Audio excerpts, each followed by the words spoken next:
top tips for success, whether that's weight loss, and it's going to be more for prep specific, but it will work if for any goal, whether that's weight loss, putting on muscle, or anything like that. So my first one, so I have them written down on my phone and I'm just going to read them out, but mostly going from my heart or my head, that kind of thing.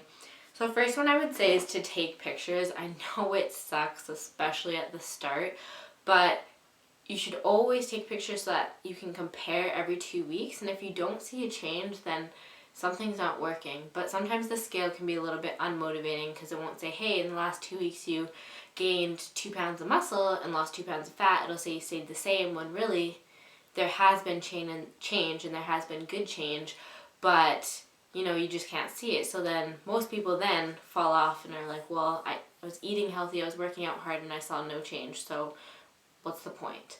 But there was change. So that's why I like pictures, because then you can at least see, oh wow, my waist has gotten a lot smaller. And then that's another thing.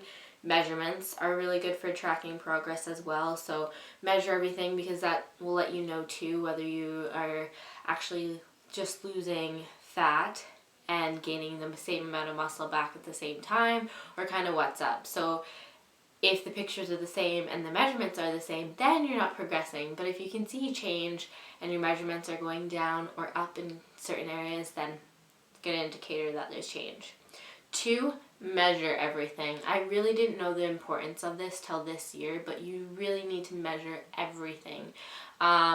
Just because things like, for instance, peanut butter, you can't really tell the difference between 15 grams and 20 grams, but that difference is 40 calories, which at the end of the day, especially in prep, does make a huge difference. Or if your goal is weight loss, that makes a huge difference.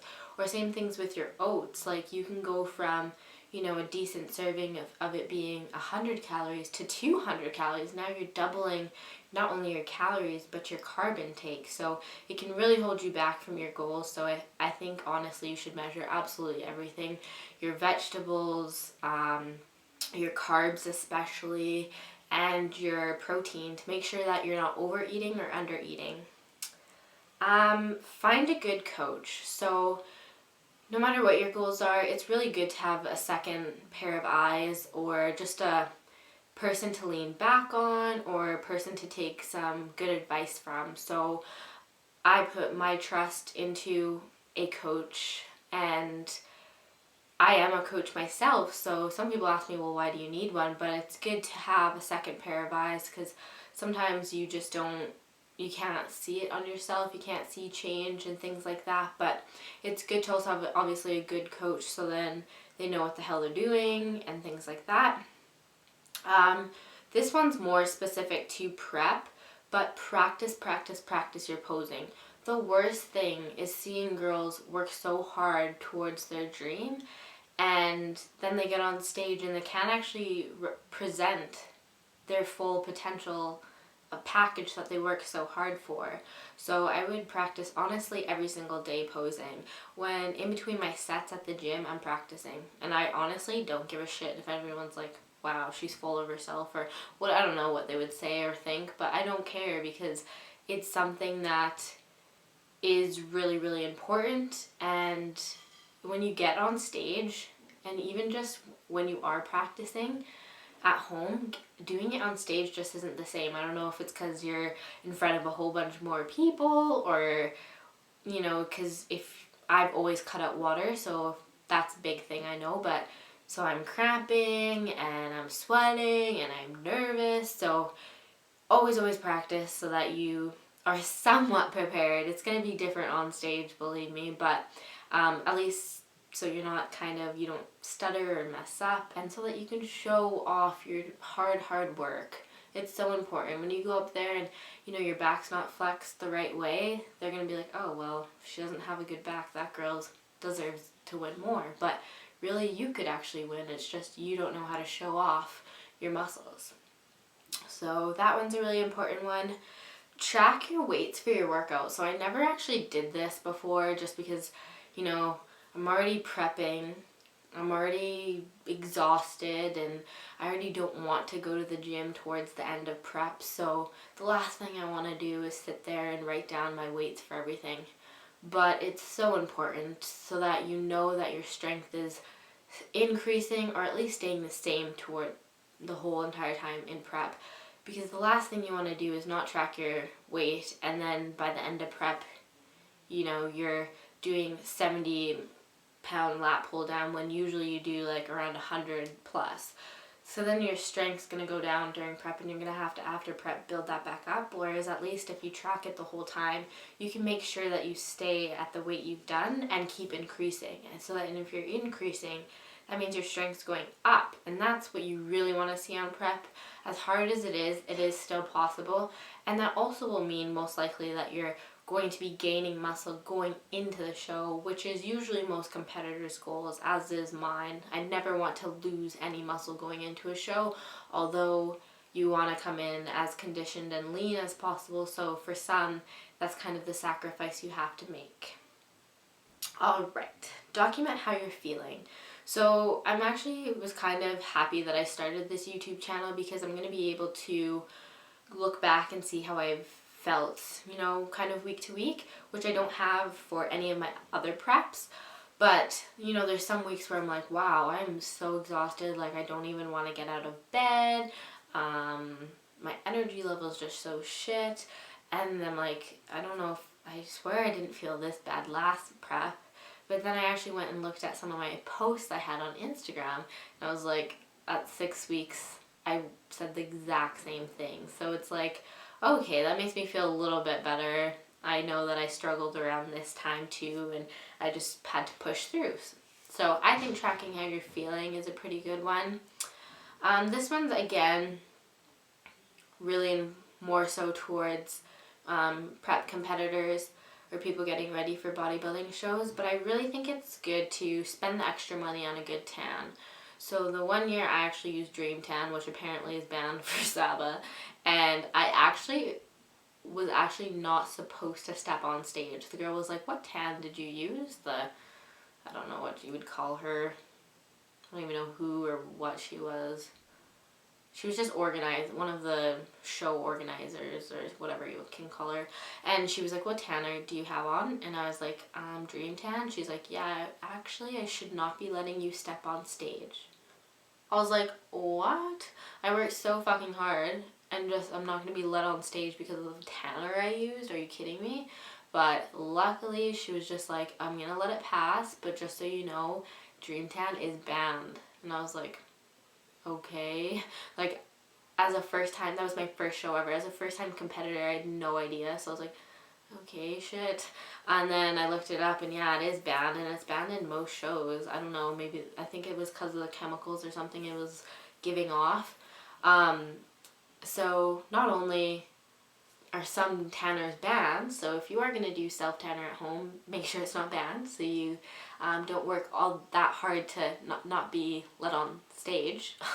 And then second, I would just say pay the money to do the tan, especially if it's your first show, because the tan is super important. It looks fucking ridiculous and it's expensive, but at least it will be done right. And when you pee or go to the bathroom or do anything, your tan gets messed up, and you really don't want to go on stage with pee spots or, tanner running down you or anything like that. And yeah, it's just a big no-no. And tanner is another thing that, like, you're posing, that if it's not done right, you're not going to be able to show your muscles that you have. So if you have barely any tanner on, the light on the stage is so bright, it's just going to wash you out. So I would just say, especially for your first show, just pay the money to get it done so it's done properly.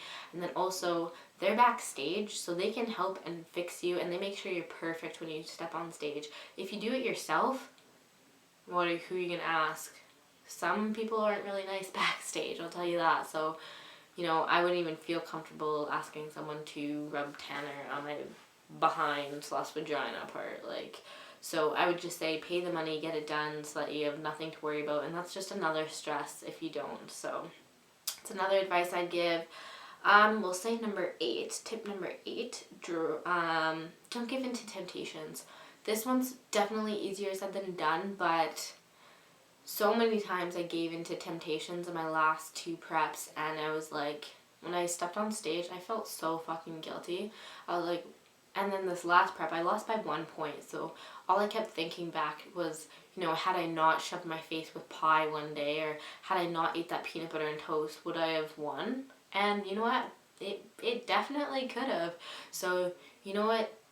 Cake tastes good, but cake can also taste like 3rd place, and if you're willing to settle, then okay, eat it, but if you're not, then take a pass, and it's really not worth that 10 seconds of indulgence. And this goes for people for your goals as well. Like, eating bad food is really only a couple minutes of indulgence, but it can push you back from your goals, like, by weeks. So, is it really worth it? No. And like I said, still very easier said than done, but I wouldn't do it because I've done it and it doesn't feel good, and you just feel guilty and feel like shit after anyway.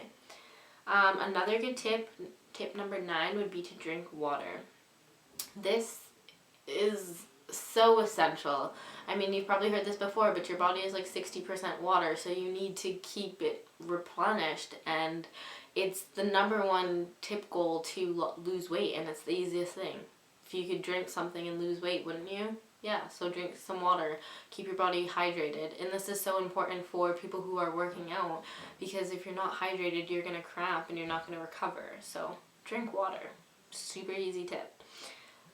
Use supplements. So I think it's really important to have supplements in your diet, just because there's some things that you actually can't get from eating foods, such as like vitamin D, or I don't have, especially during prep, any calcium in my diet, because milk products are usually higher in fat and calories and all that stuff, so I just cut out usually most dairy products. But at the same time, I know that calcium is still essential for my bones and things like that, so use supplements. When I say supplements, I don't mean protein and all that stuff. I mean just your essentials of vitamin D, especially if you live in Saskatchewan. We never fucking see the sun, so take some vitamin D. It'll also help with your moods, and you can't really get that from your nutrients or from your diet. And then I would say take a fish oil. I think they're essential. Obviously, everyone has to each their own. Some people think other things are essential and whatever, but I would say honestly everyone could use more calcium, everyone could use more vitamin D, and I think everyone who's working out pretty intense could use BCAAs. So BCAAs are just branched amino acids that will help pull your muscle fibers back together faster, which obviously means that you will recover faster, which means you can go into the gym and train fucking harder and get more gains. Also helps with protein, so also has a bit of protein in it usually, so then it'll help you build muscle faster too. Okay, this one's really important for competitors and non-competitors. Don't compare yourself to anyone else. So I'm really bad for this. I'll sometimes look at someone on Instagram and I'll be like, wow, like, I'm going against her. How the fuck am I, like, I have no chance. And then I'll get down or whatever. But honestly, don't fucking compare yourself to anyone. You are you. And another thing with social media is some people are fucking fake. Some people show photos of themselves and be like, oh, 8 weeks out and they're ripped. But that photo was from last prep when they were 1 week out. So don't compare yourself. 1, because they could be fucking bullshitting. And 2, because angles of people post what they want you to see of themselves and of their body. So no one's going to show what it looks like sitting down with the rolls and guts and things like that. You're going to show your hardcore abs.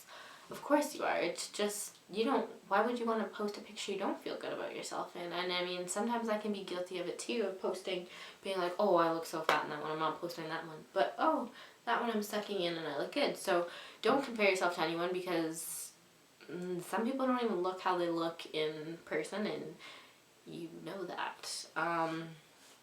And also, everyone's body is so different, and yeah, it should just, when you compare yourself, it just makes you feel like shit, and you could actually be way ahead of the person, but they just have really good Photoshop or good angles or know how to work the lighting. So don't compare yourself to anyone. Just keep going, push through, and only time will tell on the stage whose package is actually better. So don't even worry about that. Stop worrying about that and putting energy into that, and put more energy into fucking grinding in the gym, and I promise you that'll pay off more. Trust the process. So many times this prep, even for myself, this is another thing that's easier said than done. This one's for non-competitors and competitors. Trust the fucking process. It will come. There's going to be weeks the scale's not going to move. There's going to be weeks you have no fucking energy. There's going to be weeks you question whether this is worth it. But, you gotta honestly think to why you started, and just focus on your goal and tell yourself that you're going to get there. And this will all be worth it, which I promise it will be. And there at one point in your life you wanted this, so why would you want to quit now? And it will come. Rome, like everyone says, wasn't made in a day, so you just gotta keep pushing through, and everything will come, everything will just come together with time, Even when you're going through a tough patch in your life, time is everything. With time, it will pass over and things will get better. And tip number 13, so I did 13 tips for you guys. Believe in yourself. So this one's really important because you can be as motivated as ever, but if you don't truly believe you can do something, you're not going to achieve it. So trust the process and believe that you can do it, and it will happen. And it's going to be fucking amazing. So now I'll just do a quick recap. So that was 13 tips for weight loss and how to be successful on your prep. I think those top 13 are super, super essential. But yeah, so I'll just give you a little update on this week. So this week I was 7 weeks out. So now I'm going on to week 6. I'm feeling really, really good. The scale has been tough, and I haven't felt like I have the right amount of support I should from some people, but that is okay. I have Christian, and I have my motivation, and